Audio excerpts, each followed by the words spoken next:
चलिए स्टार्ट करते हैं आज का वीडियो क्लास 8 के chapter number 2 linear equation in one variable exercise 2.2 के क्वेश्चन नंबर 6 से। जैसे कि क्वेश्चन नंबर 1 to 5 हम पिछली वीडियोस में डिस्कस कर चुके हैं।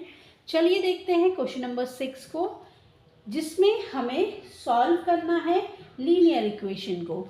जैसे कि हम पिछले वीडियो में क्वेश्चन नंबर 1 to 5 डिस्कस कर चुके थे, सेम वैसे ही हमें क्वेश्चन नंबर 6 को भी करना है। तो जो सेम वेरिएबल वाले टर्म्स हैं, मतलब कि जो लाइक टर्म्स हैं, उनको हम एक साइड में लिख लेते हैं, LHS में लिख लेते हैं, और कांस्टेंट नंबर्स को RHS में लिख लेते हैं। तो ये हमारे पास है LHS लेफ्ट हैंड साइड, और ये हमारे पास है RHS। तो हम क्या करते हैं, जो लाइक टर्म्स हैं m माइनस 1/2, ये तो LHS का LHS में है। अब RHS का जो m-2/3 है, इसको हम RHS से LHS में ले आएंगे, तो ये हो जाएगा plus m-2/3 is equal to 1। अब हम क्या करेंगे, जैसे कि हमारे पास जो टर्म्स हैं वो फ्रैक्शनल फॉर्म में हैं, तो अब हम क्या करेंगे, इनको एलसीएम लेके सॉल्व कर लेते हैं। तो हम करेंगे 1, 2 और 3 का एलसीएम आएगा 6। अब हम पहले फ्रैक्शन के डिनोमिनेटर से एलसीएम को डिवाइड करेंगे। 1 से डिवाइड करेंगे 6 को, ये होगा 6। मल्टीप्लाई करेंगे न्यूमिनेटर से, तो न्यूमिनेटर है m। देन फिर हम क्या करेंगे, दूसरे फ्रैक्शन के डिनोमिनेटर से डिवाइड करेंगे 6 को, ये होगा 3। देन 3 से हम मल्टीप्लिकेशन कर देंगे न्यूमिनेटर का, न्यूमिनेटर है हमारे पास m-1। देन तीसरे फ्रैक्शन के डिनोमिनेटर जो कि 3 है, 3 से डिवाइड करेंगे एलसीएम 6 को, ये आएगा 2, और मल्टीप्लाई कर देंगे न्यूमिनेटर को। तो ये हमारे पास कुछ इस तरीके से होगा, इज इक्वल टू 1।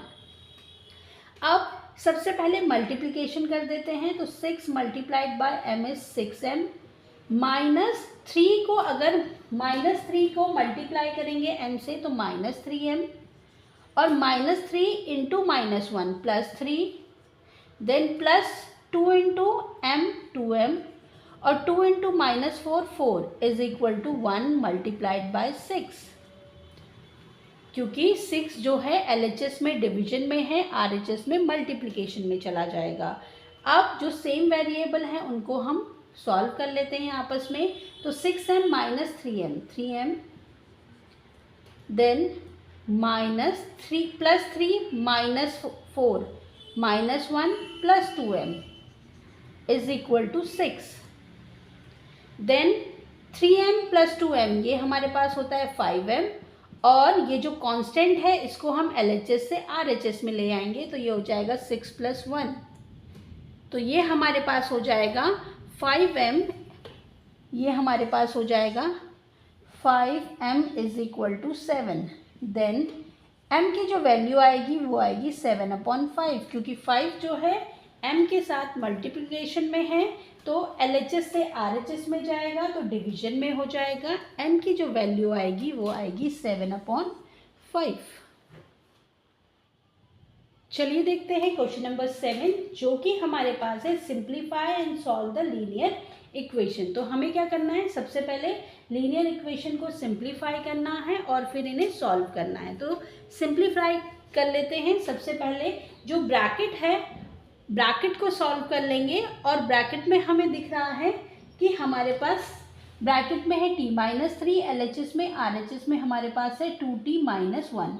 अब ब्रैकेट में हमारे पास, ब्रैकेट के बाद हम मल्टीप्लाई करते हैं, तो मल्टीप्लिकेशन कर लेते हैं। पहले 3 से मल्टीप्लाई करेंगे t को, ये हो जाएगा 3 multiplied by t, then minus, क्योंकि +3 और -3 से मल्टीप्लाई करेंगे 3 को, इज इक्वल टू 5 से हम मल्टीप्लाई करेंगे पहले 2t को, और फिर 5 से हम मल्टीप्लाई करेंगे 1 को। तो ये हमारा हो गया सिंप्लीफिकेशन। तो सबसे पहले हमने ब्रैकेट को ओपन किया, मल्टीप्लिकेशन किया, मल्टीप्लिकेशन करने के बाद हमारे पास आया 3t - 9 is equal to 10t plus 5। Then अब हम क्या करेंगे, ये हो जाएगा, जो लाइक टर्म्स हैं उनको हम RHS से LHS में लेके आ जाते हैं, तो 3t minus 10t is equal to, अब जो कांस्टेंट नंबर्स हैं उनको हम सारे RHS में लिख देंगे। तो LHS में -9 है, RHS में जाएगा +9 हो जाएगा। तो ये हमारे पास हो जाएगा 3t minus 10t minus 7t is equal to 14। Then t की वैल्यू हमें फाइंड करनी है, तो ये हो जाएगी -14/7, क्योंकि 7 जो है माइनस में है इसलिए हमने क्या किया, ये -7 के साथ लिख दिया। अब 7 से डिवाइड करेंगे 14 को 2 टाइम्स, तो t की जो वैल्यू आएगी वो आएगी -2। तो t हमारे पास आया -2।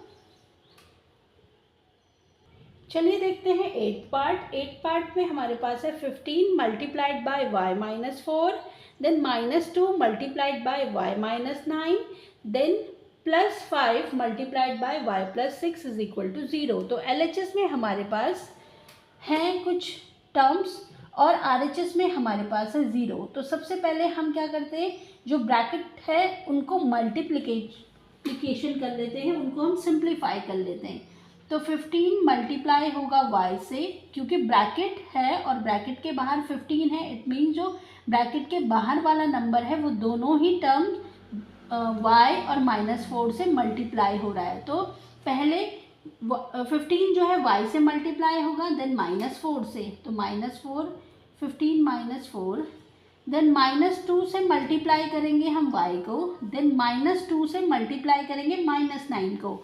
तो जैसे कि हमें पता है माइनस माइनस जब मल्टीप्लिकेशन होता है माइनस माइनस डिजिट का तो वो प्लस हो जाते हैं। तो 2 multiplied by 9 is equal plus 5 multiplied by y plus 5 multiplied by 6 is equal to 0। Multiply कर लेंगे, 15 into Y is 15y minus ये हो जाएगा हमारे पास 60 minus 2y plus 18 plus 5y plus 30 is equal to 0।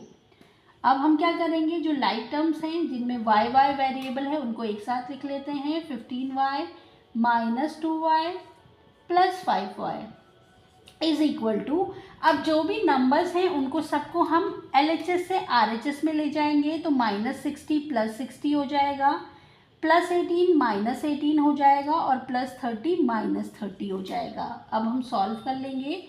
15 minus 2 ये हमारे पास हो जाएगा 13y plus 5y is equal to, अब हम क्या करेंगे 60 से माइनस कर लेंगे 18 को, तो ये हमारे पास हो जाएगा 42 माइनस 30।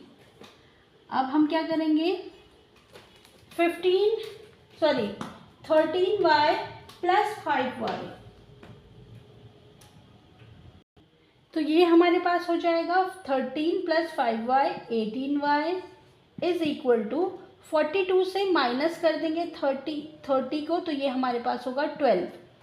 तो y की जो वैल्यू हमारे पास आ जाएगी वो आएगी 12/18, क्योंकि 18 जो है y के साथ मल्टीप्लिकेशन में है तो डिवीजन में चला जाएगा जब LHS से RHS में जाएगा। अब 12 और 16 6 से डिविजिबल हैं, तो 12 को डिवाइड करेंगे 6 से 2 टाइम्स, 12 को डिवाइड करेंगे 18 को डिवाइड करेंगे 6 से 3 टाइम्स, तो y की जो वैल्यू आएगी वो आएगी 2/3। तो ये होगा हमारा answer, y is equal to 2/3।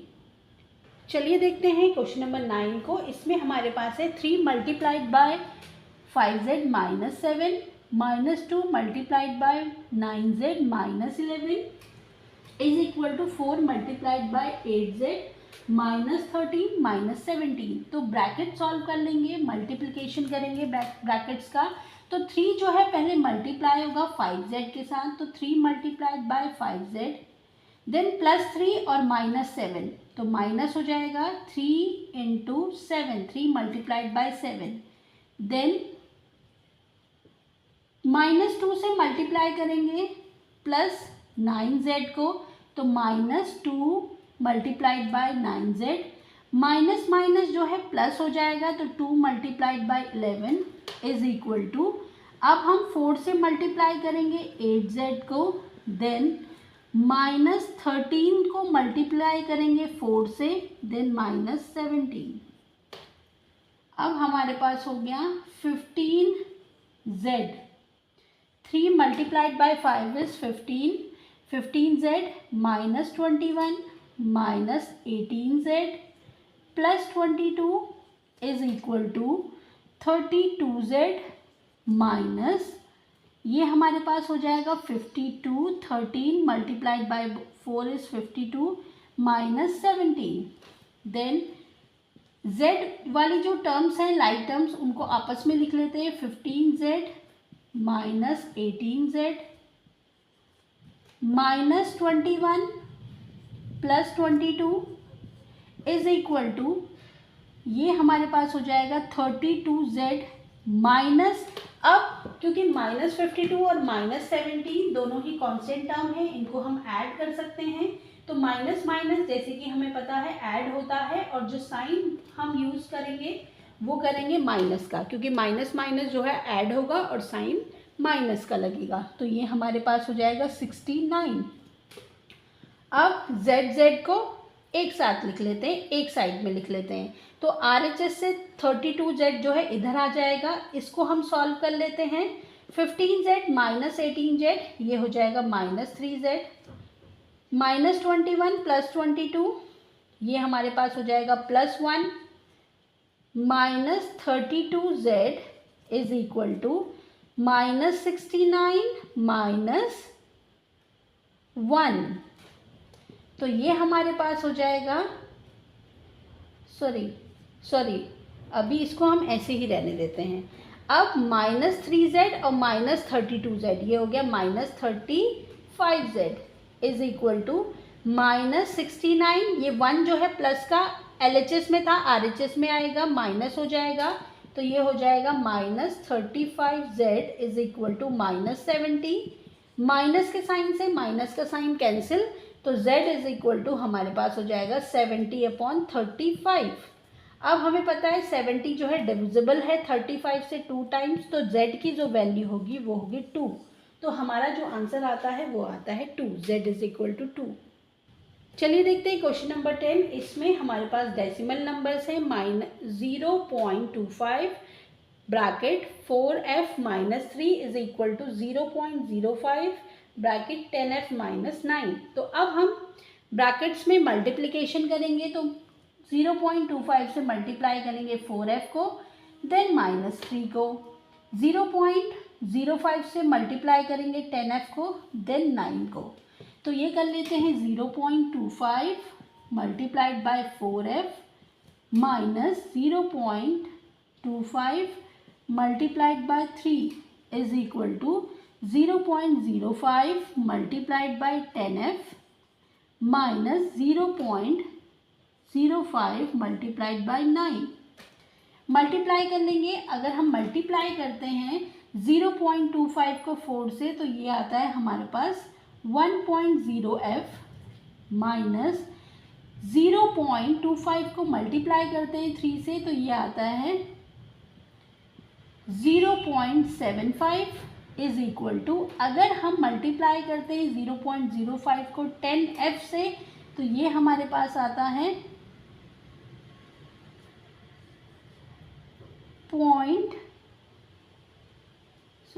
ये हमारे पास आता है 0.50f। देन मल्टीप्लाई करेंगे 0.05 को 9 के साथ, तो ये हो जाएगा -0.45। देन f वाली जो लाइक टर्म्स हैं उनको एक साथ ले आते हैं, 1f minus 0.50f is equal to -0.45 plus 0.75। अब ये जो 0.75 था LHS से RHS में आ गया, तो माइनस का प्लस हो जाएगा। अब सॉल्व कर लेंगे, अगर हम 1 से माइनस करते हैं 0.50 को, तो हमारे पास बचता है 0.50f इज इक्वल टू, अब हम क्या करेंगे, प्लस माइनस, तो ये हमारे पास हो जाएगा 0.35। देन f की वैल्यू हमें फाइंड करनी है, तो f is equal to 0.35 divided by 0.50। Sorry, यहाँ पे जो हमारा माइनस करके वैल्यू आएगी वो आएगी 0.30। तो देखिए अब हम क्या करेंगे, पॉइंट से पॉइंट कैंसिल आउट कर सकते हैं क्योंकि न्यूमिनेटर में भी पॉइंट के बाद 2 डिजिट हैं और डिनोमिनेटर में भी, तो ये हो जाएगा 30/50। तो अगर हम इसको डिवाइड करते हैं तो हमारे पास आता है 0.6। तो f की जो वैल्यू आती है वो आती है 0.6। तो ये था हमारा एक्सरसाइज 2.2 का last question, question number 10। Next videos में हम डिस्कस करेंगे नेक्स्ट चैप्टर को। Thanks for watching.